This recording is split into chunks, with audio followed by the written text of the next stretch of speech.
Sabuki, I'm Zedekiah Pollock. and we're going to talk to you about our experiment today. So basically our experiment was the effect of fertilizer on corn growth and germination. So I'm going to start off with our abstract. So our abstract stated this experiment was conducted to discover how the amount of fertilizer would affect the ZMAs, which is a scientific name of corn, germination and growth over a period of time. For this experiment we had 15 different plants with 5 sections, 3 plants in each section, and we had one control group with no fertilizer. We had a group with half the normal amount of fertilizer.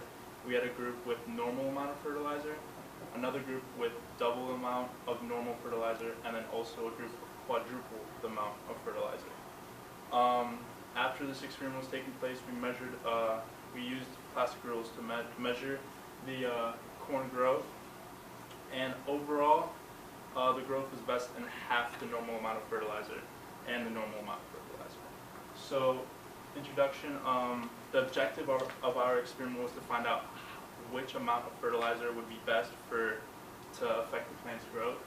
So our question was how the different levels of fertilizer can improve the growth and germination of these corn seeds, ZMA seeds.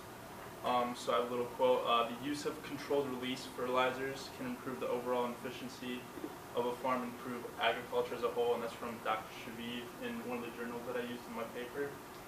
So we used corn plants to conduct this experiment, as I said before. It was taking place over 3 weeks. We used osmocote fertilizer, which is a slow extended release fertilizer. You only need to use it once and then slowly releases into the soil.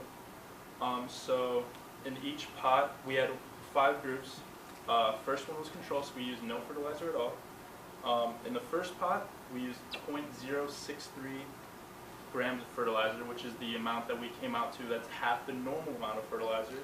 Level 2 really saw 0.1292 grams of fertilizer.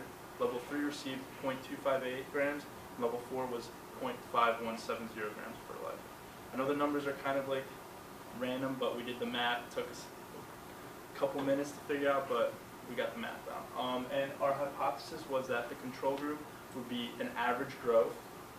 Normal growth, it didn't have any fertilizer, so it would be an average growth. Level 1 will grow slightly more than the control group. Level 2 will then grow the most out of any group, and that's the one with the normal amount of fertilizer. Level 3 will be approximately the same growth as level 2, and level 4 will have no growth at all. Alright, so to get into the materials and methods that we used specifically, we took 15 of those 3-inch by 3-inch peat pots. We took the organic soil that was given to us, 45 corn seeds, the osmocote fertilizer that he mentioned, foil, and then also we had a tray to place each pot out on while it stayed in the greenhouse. And then the methods, first we took the foil and covered the bottom of each pot with it to try to hold in the water whenever we were watering the plants.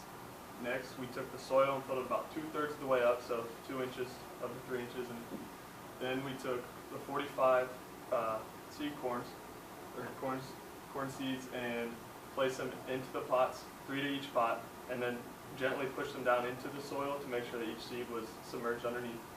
And then the numbers that we got from measuring out the fertilizer, we placed it in the correct levels, leaving the control group with no fertilizer at all. And after that, it was placed in the greenhouse, and our last step took place over the next 2 weeks. Every 2 days we would come in with 20 milliliters of water and water each plant. So the results that we got is level 1 actually had the most consistent growth with all 9 seeds germinating with an average growth of 20.767 centimeters. The next was a control group coming out with all 9 seeds also germinating and an average growth of 17.978 centimeters. Level 2 had the next highest rate of growth with 8 seeds germinating, so only 1 did not in that total group, and an average of 15.875 centimeters. And level 3 and 4 had the lowest rates of growth. Level 3 also had 8 seeds submerged, but only 9.925 average growth of the seeds in centimeters. And level 4 only had 4 seeds emerged with an average of 6.25 centimeters. So that last one right there supported our it didn't exactly support our statement, but there was only 4 seeds that germinated out of the 9 total. You can see we have a couple graphs in the bottom. The bottom left just shows the first one is our control group. This is level 1, level 2, level 3, level 4. As you can see, level 1 had the most growth, as you just said, and then it goes down to level 2, level 3, level 4. This chart right here shows how many there were numbers right here that got cut off. There was the number of seeds that total that germinated. So the total right down here is 9, and then it shows the average length of the seeds that did germinate and grow. And this is just another way to show that exact same chart. It has the total seeds that germinated along the bottom, adding up to 9, and then each group has its own specific color, starting with the control group, level 1, level 2, level 3, and level 4. And that shows you you can actually see the physical height on the graph of the plants. So overall, our experiment went pretty well and ran pretty smoothly. We did only have one problem that he'll explain later. In conclusion, basically it followed our hypothesis except how level 1 and level 2 switched. We predicted that level 2 would have the most growth, but level 1 had actually the most average growth, so that kind of switched for us. And also, we predicted that level 4 will have no growth at all, but there was 4 out of 9 seeds that actually germinated, but it had the lowest amount of growth, as you can see.